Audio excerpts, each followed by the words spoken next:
Yay. And sorry, I didn't say hi. Hi, Ellis. Good day, Doug. Yeah, I'm getting a bit fed up of you not being notified, guys. So what you've got to do, um, make sure you're. Hi, Sonny. Make sure that you are.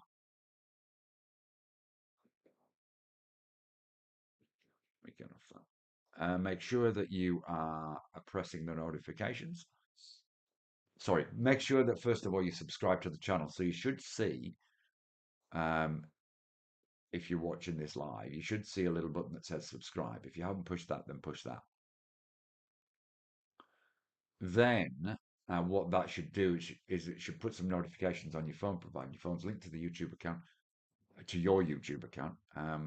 Then you should get some notifications on your phone to say, look, it's starting in 30 minutes, and then one when it starts. While you're there, if you wouldn't mind pressing, you'll see a little thumbs up thing.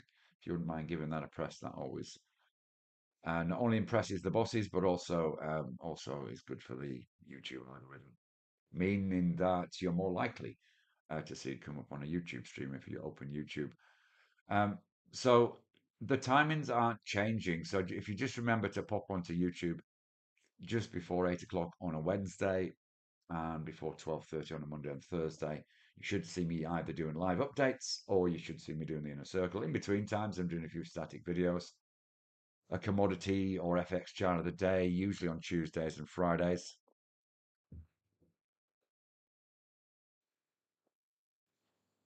Okay.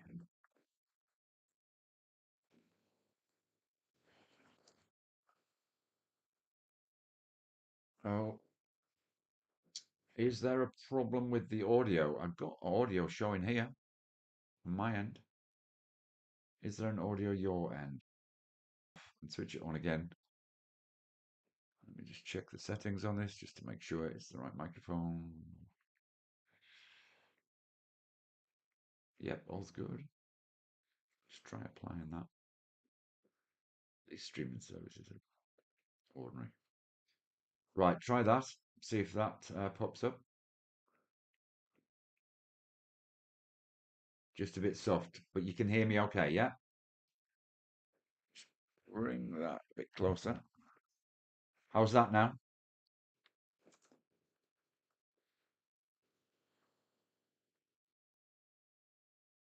Okay. Okay. No worries. It appears issue is solved. That's good. Very cool. And just anytime, just let me know if there's a drama and I'll fix it. That's the bottom line. Right. Back to the charts. Uh, as for oil, reaching a key level on oil. If you look at US or USD daily, this is my yesterday's commodity chart of the day actually that was posted on YouTube. I referenced the 200 MA to the upside and 66 to the downside. The fact that it's reached 66, sorry, 68.72 is important. But really, it's pulling back. So we've got a 69.50 key price level. We have that EIA data out, so I'm not sure I'll be jumping up and down about oil, even though it looks tempting for right now. Bitcoin's stuck in a range. Look at it in the context on the daily charts, not that far away from this key level at just around about the 11,000 mark. Moving on to the FX world, let's just quickly check in on. Okay, what this indicator does is it tells me if the RSI is low um, on a really short um, default. So if we look at the GB pound Japanese yen, let's just stick that on this chart.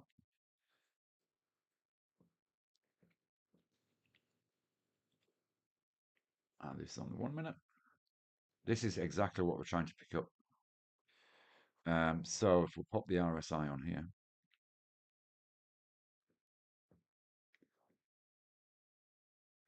let's do period 5. You'll see there it hit that low, that extreme, and now if we were interested in this, it did this on the actually on the 5 minute chart as well. This is what the executioner is based on as which is one of the EAs that we've developed. And now we're going to put a 5 EMA on this. So what we're looking for is a close. Actually, let's do a 7.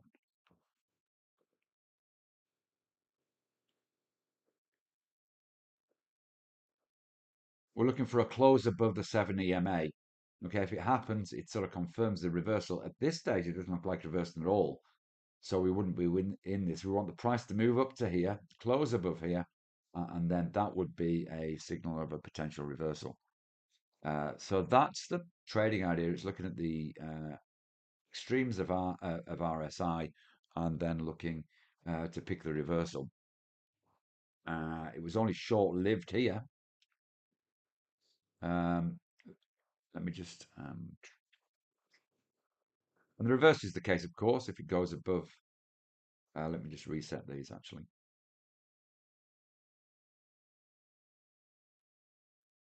Because we use extremes, so we're using levels. Okay, so we're using 20 to the downside, we're using 80 to the upside.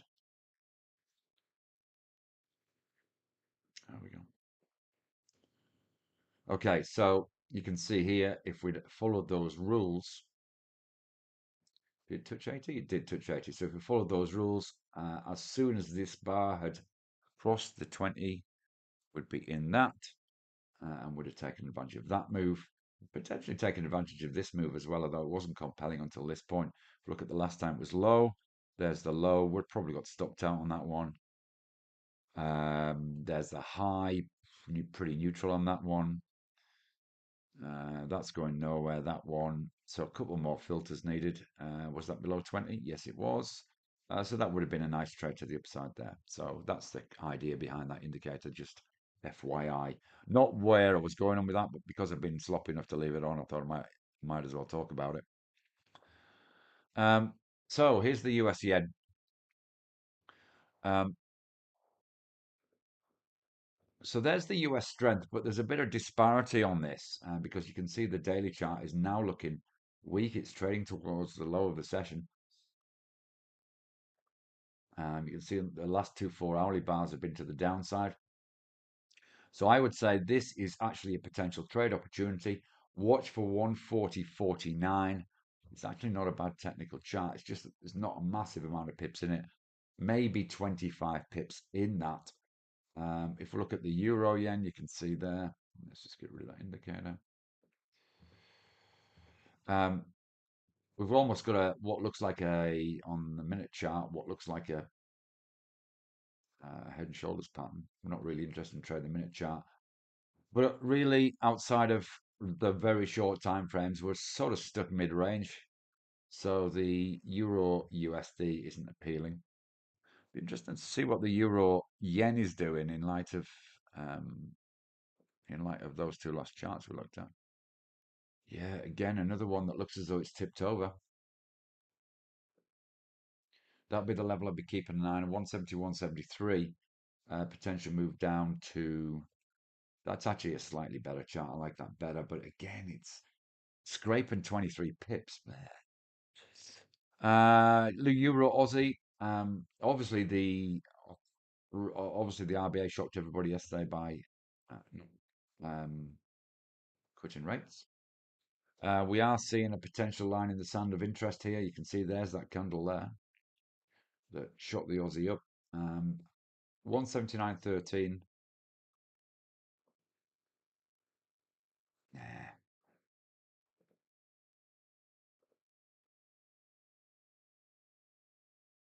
no, don't like that either.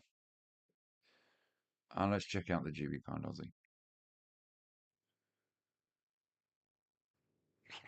No, that's not compelling either. So look, I think the US yen is where to plant your flag. Potentially, that's the cleanest chart. I actually changed my mind. I like this better than the euro yen. So a breach of 140.50, down those 25 pips.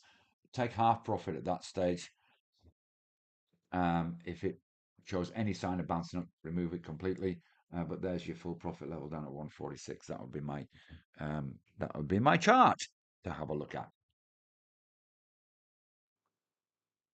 So there you go. Right, just a couple of maybe just a couple of let's check it on Tesla. Tesla dropped beneath its 200 MA. Is this a buying opportunity? Well, it looks as though it's bounced. This is the level we've talked about before, around about 293, because it was a resistance here, here, and here, and here. I know what Cameron would be saying on the last bar. If we saw this, he would be seeing this as a buying opportunity, potentially. So that looks interesting.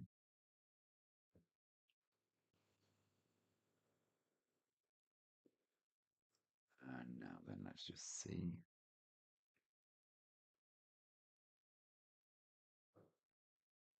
Okay, cool. Right. So yeah, there's an interesting level to look at. Um, and then, of course, we've got Microsoft, which is one of my faves. That's still stuck under 500. Posted that in the Discord channel earlier this week. And then look, Nvidia. I just think Nvidia's just well, a wonderful stock. It's just crawl its way up. It's breached the next level. As you can see, last night we hit a new record high on Nvidia. I would be taking profits on this yet. I'll be moving on up with it. I would be trailing a stop though, maybe. Even if you're in it long term, I'd be taking it to 150. But this is bound for 200. I think I said 200 in 3 months. I think on next bar sessions, which are on GoToWebinar, thankfully. But you can still see me. Right.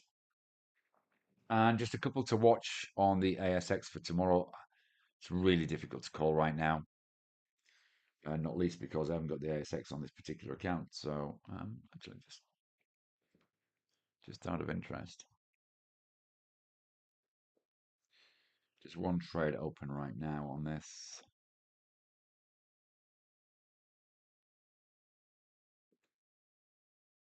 Okay, um, on the EAs.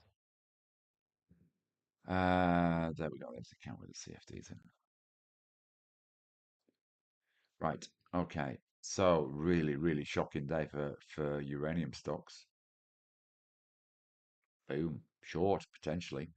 On the other side, Vulcan Energy. $4 is a key level for Vulcan Energy, and it was traded just underneath that. There's a potential move up to 440. Also in the lithium space, Liontown Resources. Not so keen on that. I just think it might get caught in this 5 cent range, possibly. And PLS are obviously worth a look again. Starting to cook. Interesting that lithium's doing okay. Is the down? It's broken out of long-term downtrend for first time for what seems an eternity. Watch 163 on that. IGO, another lithium stock. Um, and Parenti I quite like. I've liked all the time, but it's still stuck under 165. I'm still going to make that my chart of the day for tomorrow. Oh, CCL. We should really check in on CCL because that was James Hardy's stuck. But let's have a look at CCL because that was my US chart of the day.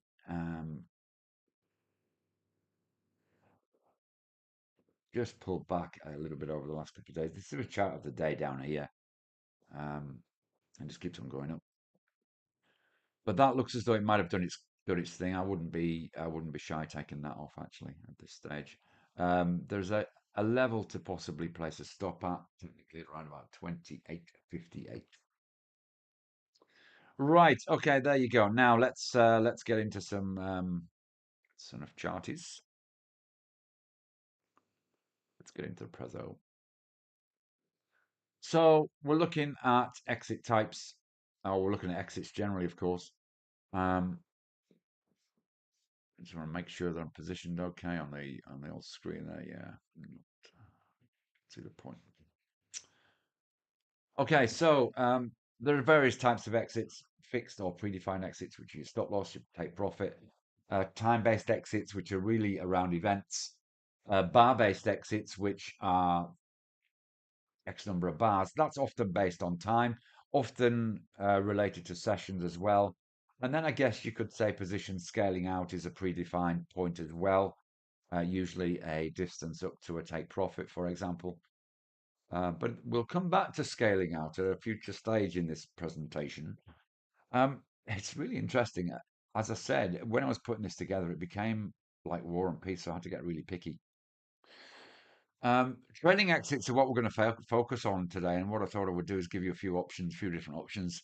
And there's one thing you might have thought, you might think you've heard it all before, or heard a lot of it before, but there's a couple of curly ones that I'm going to chuck in the mix as well. So just keep your ears open for those.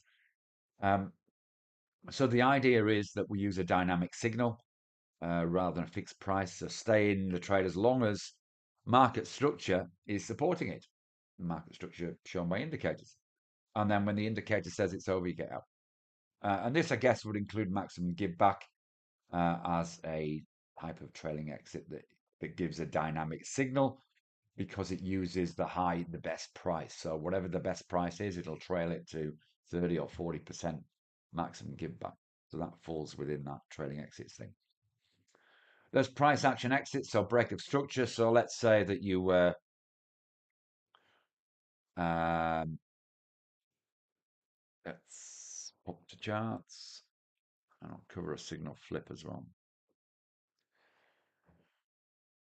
Okay, so a signal flip might be this. What's happening to CCL? So you've got a really strong uptrend and then you've got a reversal signal. I would say the reversal signal is confirmed once you've got this, but once you've got a breach of this bar low here, that confirms the if you like the bar reversal or a signal flip. So it was going up, now it's going down. It was in uptrend, now it's in a now it could be in a this is a good example. Yeah, it could be in a sideways trend. Okay, so this is an example of a break of structure. So you can see there the double bottom on GB pound Aussie dollar. Let's just bring that up a little bit so you can see it a bit better. There we go. So there's the double bottom. Oh, I missed my drawing tool. um, so we could have entered on this candle here, or even this candle here, and then we'd have trailed the, or would have sort of moved up with this. So what's that? That's about 40 pips up to this point. And then we moved into this sideways trend. So that's a break of that uptrend structure. So that's what we mean by a break of structure. So moving from uptrend to sideways trend, from downtrend to sideways trend. And then the price flip is when it was a downtrend, now it's an uptrend. So there's another example of a price flip. If we were short on this point, does that make sense? Um, so a pattern exit would be sort of a straight little bottom like we saw on that. Right, okay. Then we can have performance rule-based exits, so a specific equity target. So you'll see some traders have said, right, my aim is if I make $100 a day or $1,000 a day, then I'm taking it and I'm walking away. And that's fine. That's good. Um, and usually this is a multiple position exit. So you just click, click, click, click, click on the crosses or on the button that says close all positions when an account hits a gain or a loss threshold. So those, if you like, are the four key exit types. What we're going to focus on is this middle one here. So we're just going to quickly go through them, and I'll show you examples as we go. And as I said, I've got a couple of curly ones to chuck in there, just in case you haven't thought of it before, and one that I hadn't thought of before until I was actually preparing this today, to be honest. So as I said, indicator-based trails are trailing the position using a dynamic signal, so one that constantly changes. Obviously, even though it's lagging, we get every bar creates another move in the underlying indicator. And in fact, intra bar we can see this. So this differs from a fixed priced um, exit. And I've done that idea. But we always have a choice with this as to whether we're going to operate on a bar close action or an untouch action. So sometime in the bar. Okay, so let me give you the most obvious example and make sure I change the chart. This is just so, there must be a quicker way to do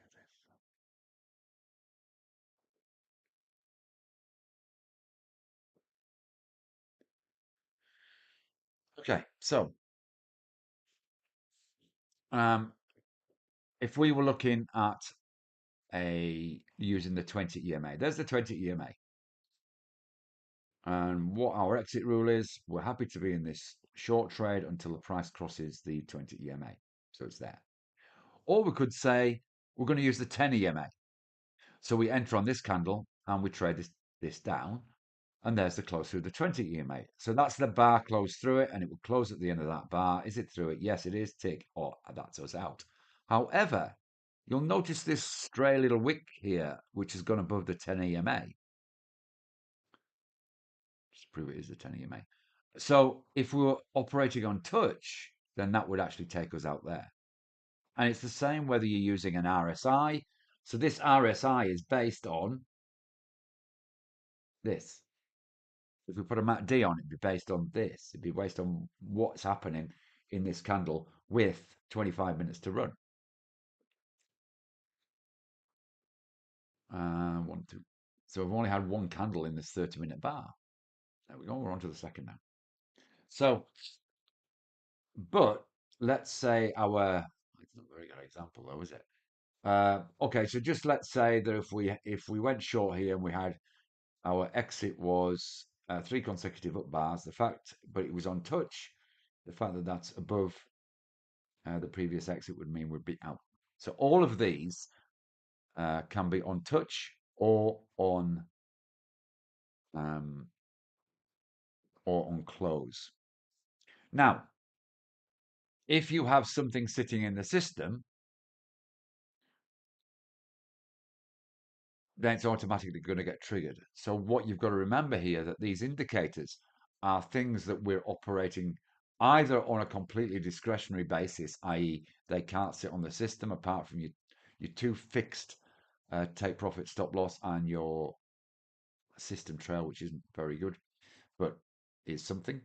Um, but the rest, you have to be there to be able to do it. Now, what you can do is pop in, if you're doing it on bar close, you pop in every 30 minutes at the close of the bar and say, where is it now? Right, I'm going to move it up on my system. So let's say, let's close it down. Oh no, that's a different account, isn't it? Doesn't matter. So you can alter your stop accordingly. Let's find out. So you go in, you check your um,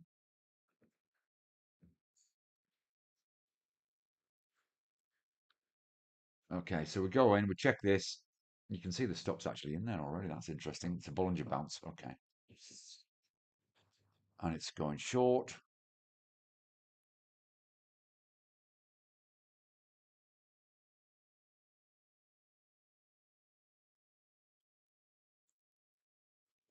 Okay. So let's say that we go in and we see, right, okay, the MA's moved, then we can change this. We can go. Uh, so let's say the price, we're using a price MA. So let's say that's now sitting at 71.98. Okay. And so we can modify it like that. Okay, and there's it's modified. So we check it. The process is we check it at the end of whatever time frame we're trading, and then alter it accordingly. Okay, so that's the process. Now, obviously, this as soon as you put it on this, then it's on touch. As soon as you actually physically put it on the system, it's on touch. So anytime it gets down now to 70 or up in this case to 71.98, it's going to be on touch. If you want to do it on close, you've got to physically have a look at the chart and say, is it or isn't it? Unless, of course, you've got an exit EA. So something that automatically closes it according to a set of rules you've got programmed. So that's I think what we might do. So that's what we mean by that. I'm just gonna I just need to turn me down.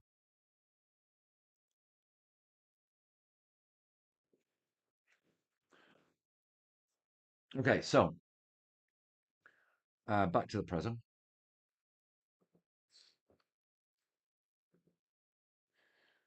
It's just so sloppy. I'm just interested.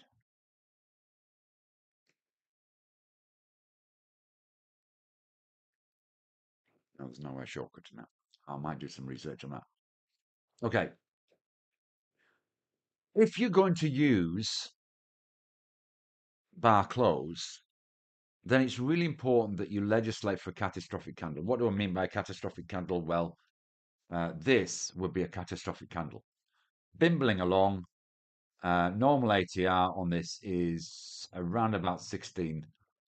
This one candle moved 88. So that one candle moved, quick maths,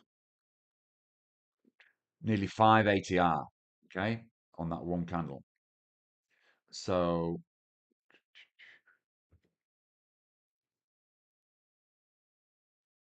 let's say that for some reason we were long this trade.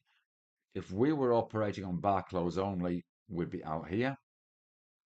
If we're using the 200, if we're using the 20 EMA as a trail, it's interesting. Might got lucky with this. Um, if we're using it as a touch, then we'd be out here, so a lot better. But generally speaking, apart from catastrophic candles, close is better than touch on any testing that we've ever done. But it makes sense that you legislate for that in some way. So what you might have to do is put a safety net stop in, and that's the case for everything that we're going to talk about today. So let's do our first one. So you've probably heard me talk about this before. The exit rule is exit on the MACD line, the MACD signal line crossing. Sorry, that's not right. The signal line crossing the histogram.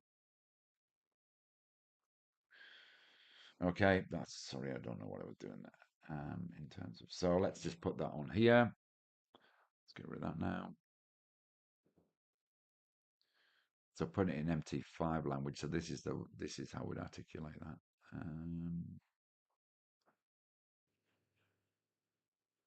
Are you on charts? No, you're not. There we go.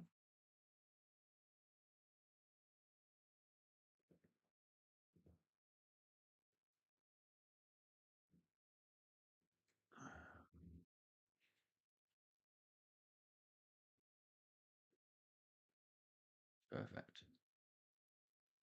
Corrected that now for when it comes back. Let me show you it first. Okay, so let's go on to another. Let's go on to the Aussie yen 4 hourly. So let's say that we were in this, and let's just find ourselves a MACD.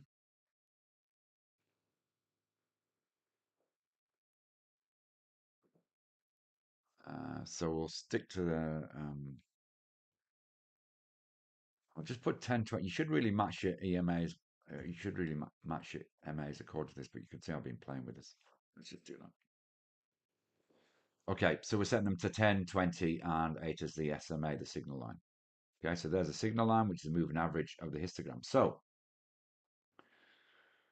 our rule is, let's put on our chart. Our rule is that if we enter a long trade, so let's say we entered a long trade here on the back of this trend continuation, our rule is that we're in this trade until the signal line closes over the histogram. So we'd be out at this point here. Okay, so that would be our profit, about 30 pips.